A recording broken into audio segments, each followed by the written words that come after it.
Hey guys, it is Hillary. It is Thursday. I actually missed Teacher Space yesterday with the inauguration and everything, so I figured everyone was occupied.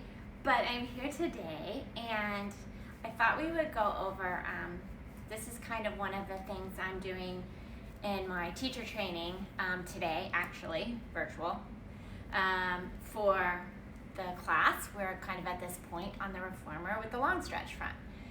So I thought I'd look at that. And I think one thing to understand about this exercise is you're holding your push-up position, right? You're holding your body up with those legs and arms really working. And you've got these two springs that are kind of pushing you in together.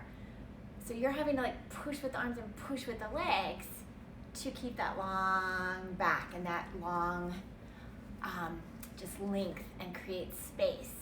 So one thing to really think about before throwing this at your client is, can they hold themselves up?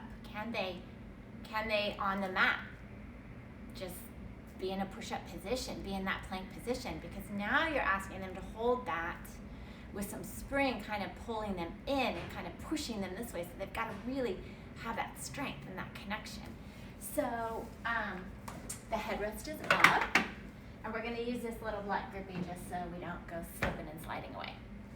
So for I'm going to use two springs. You want it heavy enough that you're really having to push, right? You're really having that support of the spring, but almost to the point where you're like, you've got to get the arms and the legs working. So let's just take a look at it and think about why you would bring someone here to do this, right? Because maybe I have a lovely little dancer and she's got some hip instability, so maybe it's to get them to really connect everything, to keep this stability here, to keep that connection and build that strength. Or maybe it's the arms and the push of the arms and the lift out of the arms. A lot of times we kind of sink into those arms, right? So your hands are on, and we'll just get in our position here. So the heels are together, and I'm gonna just kind of be here now. This is where I think I should be, right? But you can see my hips. Hold on, give you a better. My hips are still creased, right? So that's another thing you wanna think about is pulling the chest through the arms, lengthening those hips so we're actually in that position. So we have the support of the spring to be here.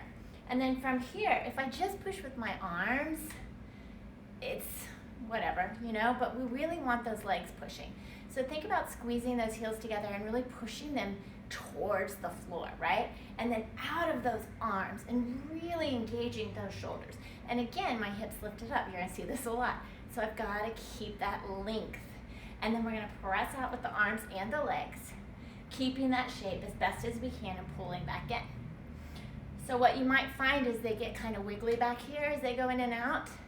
So then that's really thinking about those legs, really squeezing the heels together, pushing with those legs, right?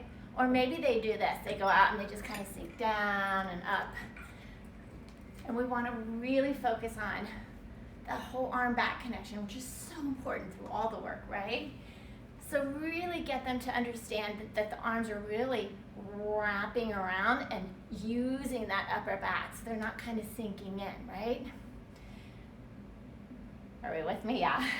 And then we're gonna just press out. So see where they can go. See where that challenge point is. And then bringing back in. And then pressing out. And back in. So that's it. A lot of times their head will be lowered, and just give them a cue like the neck pull, hands behind the head with the side kicks. So there's not a whole lot to it. It's just out and in, right? But the whole really key concept of this is those arms and legs pushing with opposition of that spring to give that spine that ability to lengthen and to keep that stability. So it's a really good one to kind of work on that hip stability, pelvic stability, that strength to keep that, the connection of the back of the legs. A lot of times we think, I'm guilty, that we're using our back of the legs, we're using that back of that body as well as the front. But like Joseph Pilates said, It's full body movements. We've got a lot to go with. So maybe just pick one thing and kind of go with it. So I'm kind of excited. This is where the teacher training starts today. So we'll see how they do. But anyway, that was it. I'm sorry it was a day late. I'll see you back here next Wednesday. And if you have something you want to hit on any of the apparatus, DM me, let me know. And any questions you have, I am super happy to help. Okay, bye guys, have a good day, be safe.